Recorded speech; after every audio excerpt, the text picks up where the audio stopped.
Last night, I was humiliated in front of everyone by the woman I loved. But what happened next? Betrayal. So deep it tore me apart. I didn't know how far she'd go or how much I could take. Stick around until the end. Trust me, you won't believe how this story ends.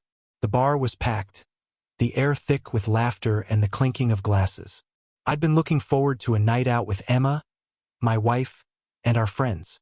Everything felt perfect at first. Laughter, music, the usual banter.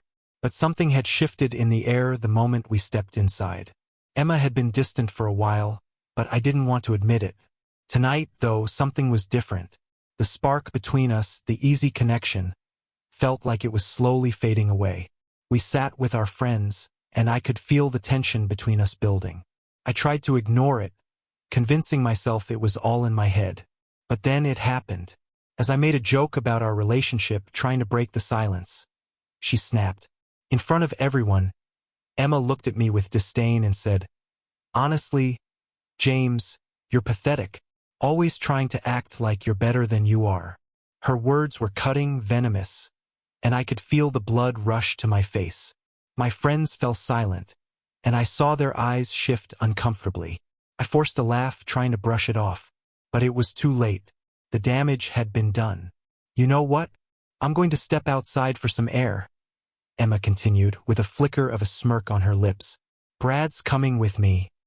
He's much better company than you, James." Brad, the guy who had been laughing a little too loudly at my jokes all night, the one who seemed just a little too interested in my wife. My heart dropped, and I felt the world around me spin. She wasn't even trying to hide it. She was leaving with him. Couldn't breathe.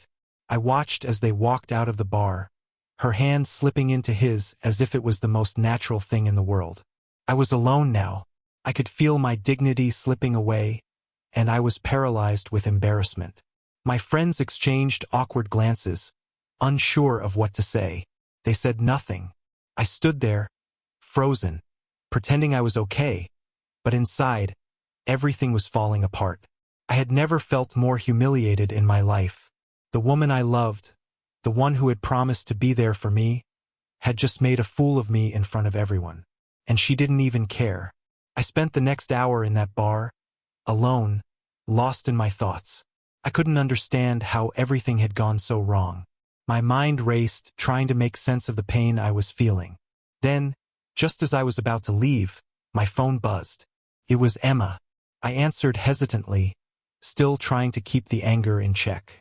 "James?" Her voice was soft, almost too calm. "Are you okay? I didn't mean to upset you last night. I was just frustrated." Frustrated? Was that what this was about? She had humiliated me, and now she was brushing it off like it was nothing. "I'm fine," I said, my voice cracking, betraying the anger I was trying to suppress. "You really hurt me, Emma." She didn't respond immediately, and I could hear the faint sound of Brad's voice in the background. It was like a knife to the heart. "I'm sorry, I just need some space. I'll be back soon. I love you, James. I really do." The words felt empty, like they were coming from a stranger. I wanted to believe her. I really did. But in that moment, I knew something had changed. I couldn't remember the last time I felt her love, the way it had once felt so genuine. When I hung up, I was numb. The cold, harsh reality of the situation was setting in. She wasn't the woman I had married anymore. The love I had felt for her felt like a distant memory, slipping away with each passing second. And I knew then that I couldn't just let it go. Something inside me was waking up, something darker, something that was itching to make her feel what I was feeling. As the days passed, Emma's behavior only grew more distant. I watched her talk to Brad more and more, their conversations filled with inside jokes and glances that spoke volumes. I felt like an outsider in my own home, like the person I had trusted most was slipping away right before my eyes. But she still denied anything was going on. "You're being paranoid," she'd say, brushing me off every time I tried to ask about it. But my gut was screaming at me, telling me there was more to the story than she was letting on. Every time I looked at her, I saw the lie in her eyes. I had always trusted her, but now I was starting to question everything. The nights she would work late, the sudden need for space. The way she would glance at her phone and quickly hide it whenever I walked into the room.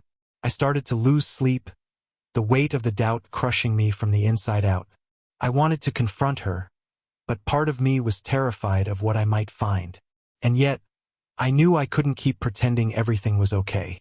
One evening, after she left the house to hang out with friends, I took matters into my own hands. I checked her phone. What I found shattered everything. Messages. So many messages. Not just casual chats. They were intimate, secret, personal. The words between her and Brad were more than just friendly. "I can't wait to see you tonight. You make me feel things James never does." One of the messages read. My heart sank. There was no denying it now. She had been seeing him behind my back for weeks, maybe longer. I felt a rush of anger and pain, but also something else. Something colder. I felt betrayed. I felt broken. And yet, part of me still couldn't let go. I needed to confront her. That night, I couldn't hold it in any longer. When Emma walked through the door, I stood up, my hands shaking with fury and hurt. "I know what's been going on, Emma. I know about you and Brad." Her face went pale, and for a moment, she didn't say anything. Then, she looked at me with guilt in her eyes. "James, I didn't mean for it to happen. I never wanted to hurt you. I felt so lonely." Lonely? I had given her everything. I had been there for her, supported her, loved her unconditionally. And this was how she repaid me. "How could you do this to me?" I asked, my voice barely a whisper. She didn't have an answer. It was clear now. Our marriage, the life we had built together, meant nothing to her. She had replaced me with someone else. She had chosen him. As the truth settled in, I realized something darker had awoken inside me. This wasn't just about the betrayal. It was about my dignity, my pride. She had destroyed me, humiliated me in front of everyone, and now she was breaking my heart. Couldn't let her get away with it. I spent the next few days in a haze of anger and disbelief. I could feel something growing inside me, a need for revenge. I wanted her to feel what I felt, to experience the pain and humiliation she had caused me. I started making plans, watching her every move. I was no longer the man she had married. I was someone else now, someone who would make her pay for what she'd done. But as the days went on, I began to question whether this path was really the right one. Would taking revenge make me feel better? Or would it just make me more like her, cold, calculating, manipulative? I thought about the consequences, about what it would cost me. But the anger still burned inside me. She needed to understand that her actions had consequences. She couldn't just walk away from the mess she had made. The days following Emma's confession were nothing short of a blur.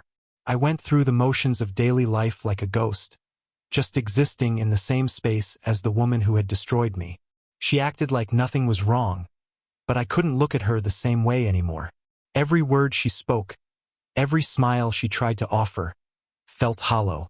I had no idea who she was anymore. My wife, the woman I thought I knew, was gone, replaced by someone I barely recognized. The anger didn't come in bursts, but it was constant. A low, simmering rage that made it hard to breathe, let alone think straight. I kept reliving that moment in the bar, her words cutting through me like a blade. "Brad's coming with me. He's much better company than you, James." The memory felt like it was on a loop in my head, a never-ending, torturous cycle. For the first time in years, I felt weak, helpless. But that wasn't a feeling I could accept. I needed to do something about it. And that's when the idea hit me, revenge. The very thought of it brought a strange sort of calm to my chaotic mind. If she could humiliate me, betray me, then I could make her feel the same. I didn't care if it made me a monster. It felt like the only thing I had left to control. I spent hours, days even, planning. I watched her closely, studying her behavior, her habits. Where she went, who she spoke to when she was the most vulnerable. I knew I had to be careful. I couldn't let her suspect anything. The last thing I needed was for her to turn it around on me. So, I became someone else. The loving husband, the one who always forgave, the one who pretended to be oblivious. I watched her grow more comfortable, less guarded. And that's when I knew it was time. I started small. At first, I didn't do anything drastic. Just little things to make her question her decisions. I'd leave notes for her, pretending to be someone else. Someone who cared about her. Someone who could give her the attention I no longer could. I watched her eyes dart nervously whenever she checked her phone, wondering if it was Brad, or maybe someone else. I knew it was working. She was starting to crack, and that brought me a sick sense of satisfaction. She wasn't as untouchable as she thought. But deep down, I knew this wasn't enough. I couldn't just watch her squirm. I wanted her to feel the exact same despair I felt when she walked out of that bar with Brad. I wanted to see the look in her eyes, the same one I had seen in mine, when she realized the betrayal had come full circle. One night, she came home later than usual. I knew she'd been with Brad. She reeked of him, a smell I couldn't forget, even if I tried. She walked into the house like everything was fine, like she hadn't just spent hours with the man who had taken her from me. I could see the excitement in her eyes, the gleam of something I hadn't seen in years. She was happy, and I hated her for it. "James, I'm sorry I've been so distant," she said, as though everything could just go back to normal with a few words. "I've been thinking about us, about our future. Can we try again? I miss what we had." Her words were coated in false sincerity. I didn't say anything at first. I just stared at her, my mind spinning. I couldn't believe the audacity of it. She thought I would just forgive her, that I would let her back into my life without facing any consequences for what she had done. I wasn't that man anymore. The man she had left behind when she walked out with Brad was gone, and in his place stood someone who had nothing left to lose. I watched as she moved around the kitchen, pretending to cook, pretending like she hadn't destroyed me. My silence only made her more anxious. Her movements became erratic, glancing over her shoulder at me every few seconds. She knew something was off, but she didn't know how deep the wound had gone, how far I was willing to go to make her feel it. When she finished cooking, she set the table, smiling as if this was just another regular evening. But I could see the tension in her shoulders, the slight tremor in her hands as she poured wine into our glasses. She was trying to act normal, to pretend that everything was fine. But it wasn't fine. It never would be again. I took a sip of my wine, tasting the bitterness in it that mirrored what was in my heart. "You know," I said, breaking the silence, "I've been thinking too." Her eyes snapped to mine, hope flickering for a second. "About what?" "About how we can fix this," I said, my voice steady, calm. "You said you wanted to try again. But the truth is, Emma, you've already made your choice. And it wasn't me." Her face fell, confusion and disbelief mixing in her eyes. She opened her mouth to speak, but I cut her off. "I don't think you realize how much you've hurt me. You think you can just walk back in here, say some sweet words, and everything will be fine? It doesn't work like that." Her eyes welled up with tears, but they only fueled my resolve. She needed to feel the same devastation, the same despair that had haunted me for days, weeks. I leaned in closer, my voice low and cold. "I hope Brad's everything you wanted, because you're not coming back. Not to me. Not ever." She recoiled, and for the first time, I saw a flicker of guilt in her eyes. But it was too late for apologies. Too late for any of that. She had made her choice, and now she would live with the consequences. I stood up, pushing the chair back with a sharp scrape against the floor. "Get out. I don't ever want to see you again." For a moment, she just stood there, frozen. Then, with a shaky breath, she turned and walked toward the door, not even bothering to take her things. I watched her go, the weight of my words hanging in the air between us. As soon as she left, I let out a breath I didn't know I was holding. I didn't feel relief. I didn't feel joy. I felt nothing. Revenge had been my only focus for so long, but now that it was over, I realized it had changed me. I wasn't the same man anymore. And as I sat there, in the silence of the house we had once shared, I couldn't help but wonder if it was all worth it. It's strange, you know? How much power a person can give to someone else. I had given Emma so much power over me, over my emotions, my actions, my very life. And in return, she used that power to crush me. But in that moment, When I pushed her out of my house, I realized something profound. I was the one who had allowed it to happen. I had let her break me. But now the ball was in my court. She was gone. And though part of me expected a sense of relief, the reality was different. The emptiness inside me felt like an abyss, a hole too deep to fill with anything but rage. My thoughts were clouded. I had planned for this, for the betrayal to be the catalyst for my revenge. But what I hadn't anticipated was how it would leave me feeling hollow. It was like I had erased a part of myself, the part of me that used to love her. I thought revenge would bring me justice. I thought it would bring me peace. But all it had done was show me how much I had changed, how far I had fallen from the man I used to be. For the next few days, I lived in that void. Emma didn't call. She didn't show up at the house. No texts. No desperate apologies. She was silent. And in her silence, I found the loudest answer of all. She had moved on. Brad was the one she had chosen. And I wasn't even a memory to her anymore. That realization hit harder than any insult or betrayal ever could. I tried to distract myself.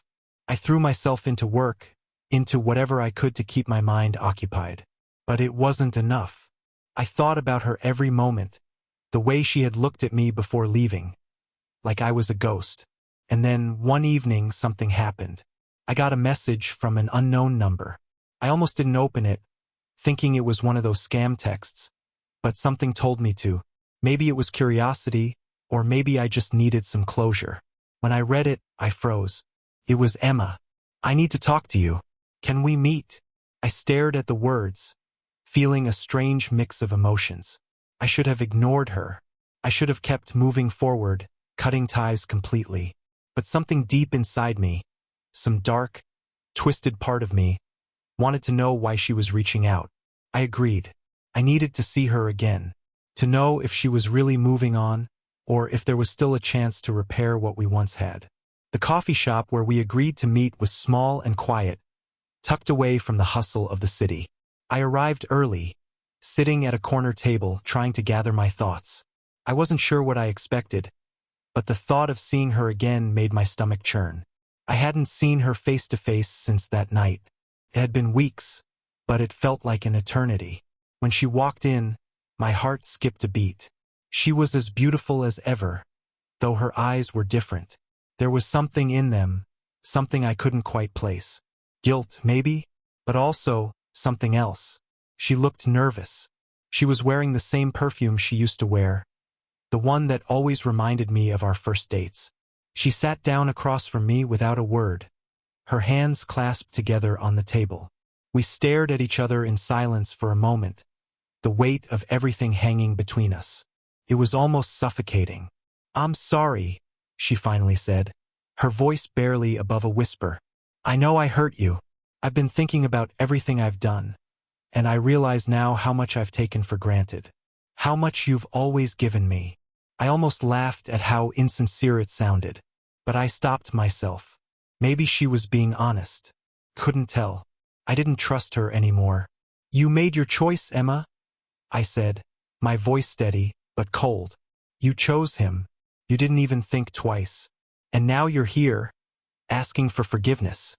I never wanted to hurt you, James. I swear. But I was confused. Brad made me feel things I hadn't felt in a long time. It wasn't right. I know that now." She looked at me, her eyes searching mine. I don't know what I was thinking. I was just lost. Couldn't hold back anymore. Lost? Or just selfish? "You think you can come back and undo what you've done? It doesn't work like that. I'm not some doormat for you to walk all over, Emma." She flinched at my words, her eyes brimming with tears. But I didn't care. The pain I had felt was still raw, and the anger hadn't subsided. If anything, it had grown. I wanted to hurt her the way she had hurt me, but something in me stopped me. The look in her eyes, the vulnerability, made me hesitate. Could I forgive her? Or was this just my ego talking? Was I just angry because I didn't want to be the one left behind? For a long moment, neither of us spoke.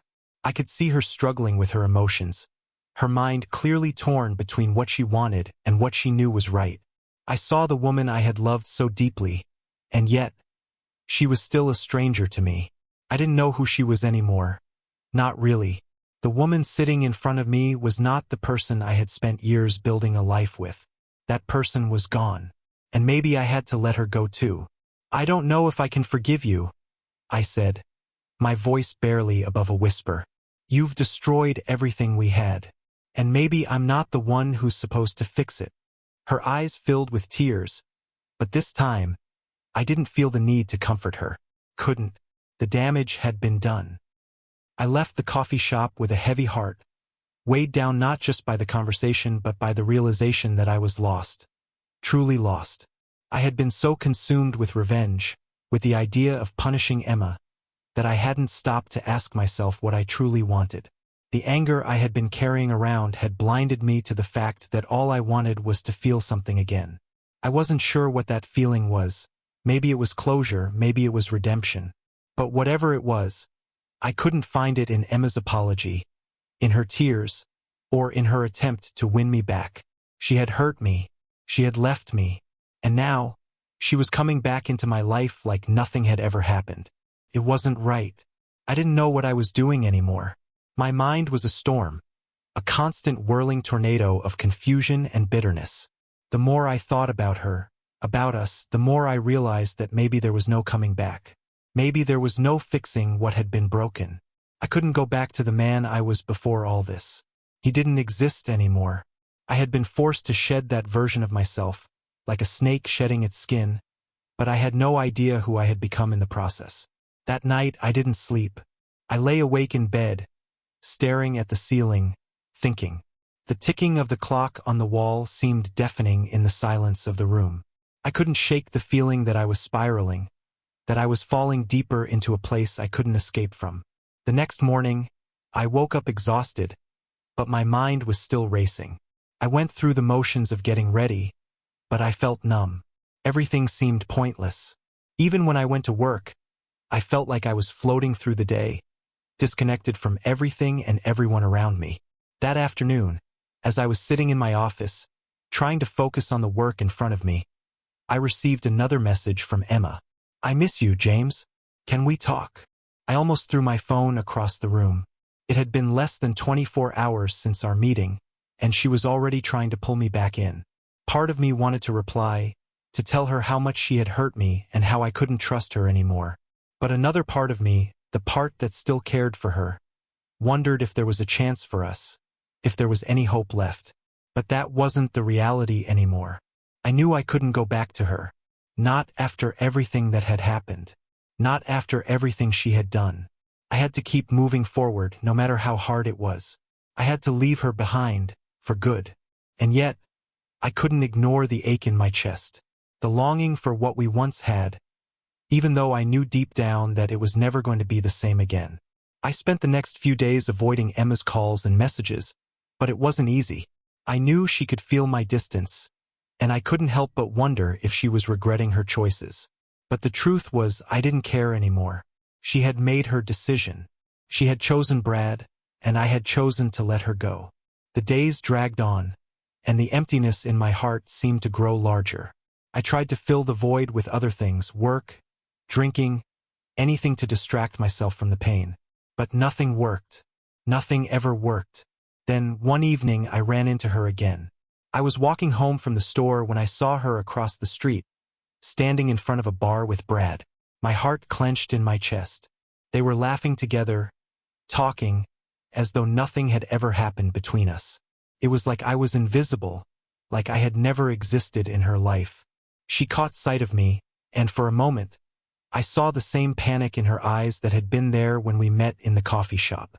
She looked away quickly, trying to act like she hadn't seen me. But I knew the truth. She hadn't moved on as easily as she wanted me to believe. And Brad wasn't the answer to her problems. He was just the distraction. I stood there, frozen, watching them. A surge of anger and frustration coursed through me. But this time, I didn't act on it. I didn't storm over to her, didn't confront her. Instead, I turned away and walked in the opposite direction. I had done enough. I had made my choice, and so had she.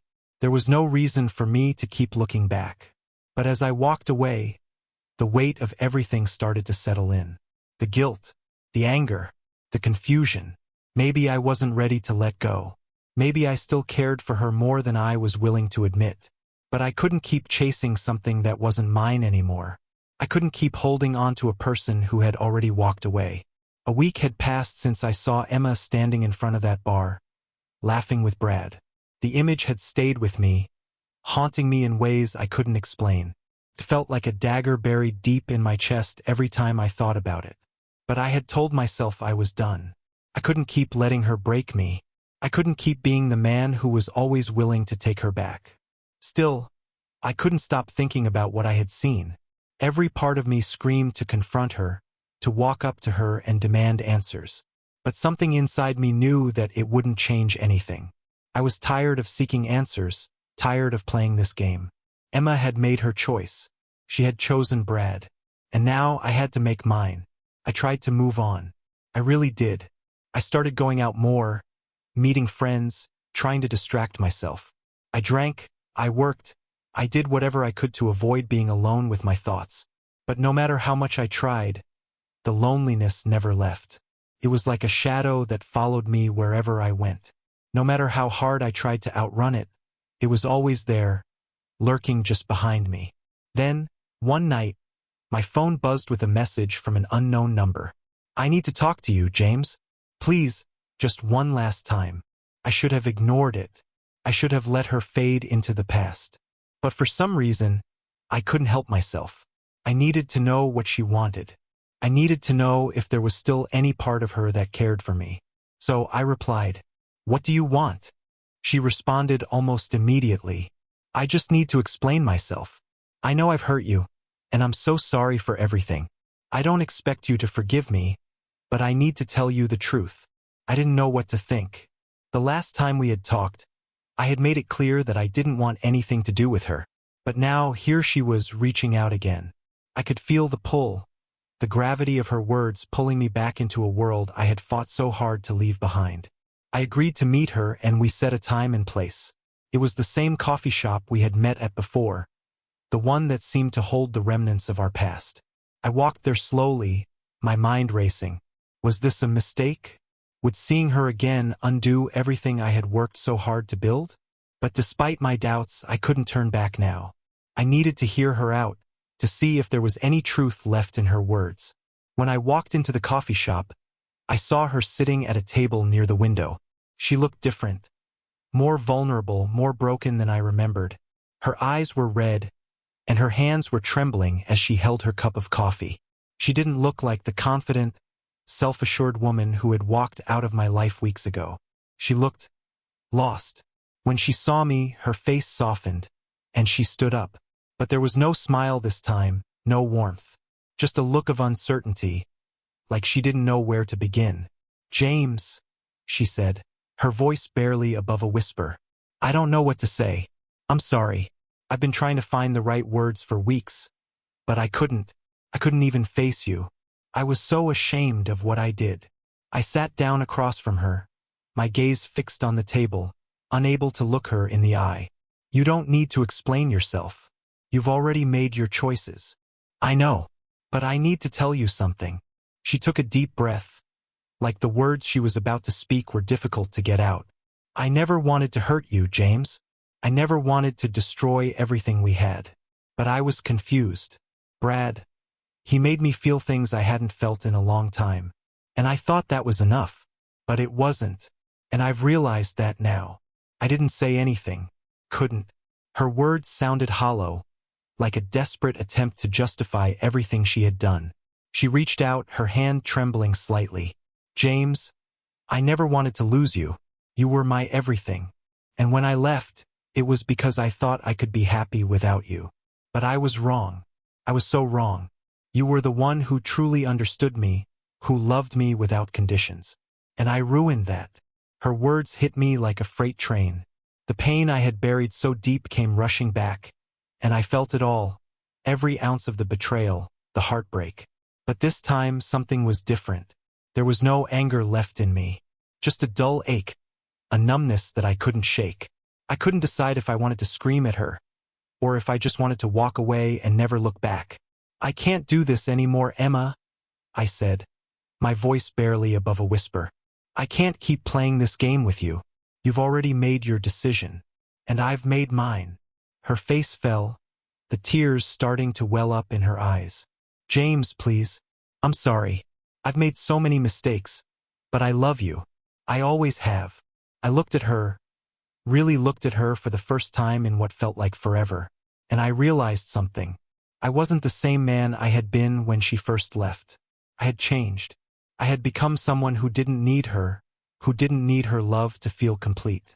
I loved you too, I said softly. But I can't keep hurting myself for you. I can't keep forgiving you, only for you to do the same thing over and over again. She sat back in her chair, defeated. For a moment, the world seemed to stand still.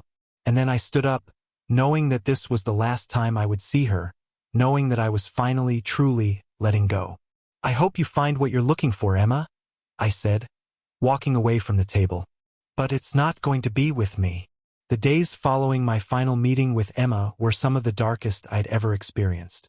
I told myself I had done the right thing, that I had let go of the past. But as the silence grew louder and the emptiness swallowed me whole, I began to wonder if I had truly made the right choice. Was I strong for walking away? Or was I simply too weak to fight for what I once had? Each day felt like a slow march through mud, every step heavier than the last. I went through the motions, work, meals, sleep, but none of it meant anything anymore. I couldn't shake the feeling of loneliness that had settled deep inside me. It wasn't just about Emma anymore. It was about the person I had become. The man who had allowed love to destroy him, who had let someone else dictate his every action. And then one night I got a call. I didn't recognize the number, but I answered anyway. James? The voice on the other end was shaky, unsure. It was Emma. Are you serious right now? I said, already feeling the heat of anger rising within me. What do you want? I've already told you. I'm done. Please, she begged, her voice desperate. I need to talk to you, just once more. I can't keep going like this. I could hear the pain in her voice. Twisted something inside of me, made me want to reach out, to help her. But then I remembered everything. Her lies, her betrayal, her choosing Brad over me. I can't keep doing this, I said, my voice firm. I can't keep letting you back in. You've already made your choices. I'm sorry, she whispered. I don't know how to fix this, but I just wanted to hear your voice one last time. I don't want to lose you. And in that moment, something inside me cracked. I realized that, despite everything, despite the hurt, I still cared for her. It wasn't enough to make me change my decision, but it was enough to break me. I'm sorry too, I said quietly, before hanging up. The call didn't change anything. The damage had already been done. But it left me with more questions than answers. Could I have forgiven her? Could we have started over? And if not, what had all of it been for? Was this all just one big, painful lesson about love, loss, and the consequences of our actions? I spent the next few days reflecting on what had happened between us. I realized that Emma wasn't the only one at fault here. I had allowed myself to be a victim in my own story. I had let my emotions cloud my judgment, let my love for her consume me. But now I had to start over. I had to rebuild myself from the ground up, and that meant leaving everything behind, including the version of myself that had once thought that love could heal everything. A month had passed since the call from Emma. A month where I had done nothing but wrestle with the silence and the echo of her voice.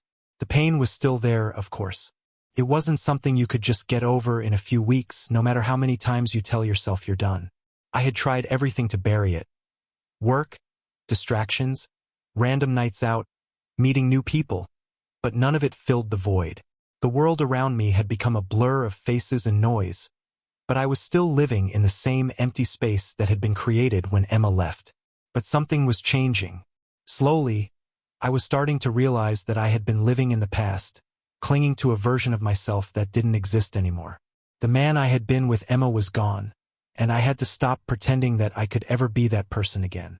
I had to rebuild, but I had no idea where to start. The thought of starting over felt overwhelming, but I had no choice but to face it. Then, one evening, I ran into her again. I was walking down the street, lost in my own thoughts, when I saw her. She was standing outside a bookstore, talking to a man I didn't recognize. I froze, my heart pounding in my chest. She looked happy, happier than I had ever seen her. And there he was, the man who had replaced me, standing beside her, his arm around her waist. Couldn't breathe. I told myself that I shouldn't care. I told myself that she had made her choice, and I had already let her go. But standing there, seeing her with him, it hit me harder than I had imagined. I could feel the familiar ache in my chest, the longing for what we had lost. The bitterness of our past felt like acid on my skin, burning me from the inside out. I turned to leave before she saw me, but then I heard her voice. "James." I stopped. I couldn't move.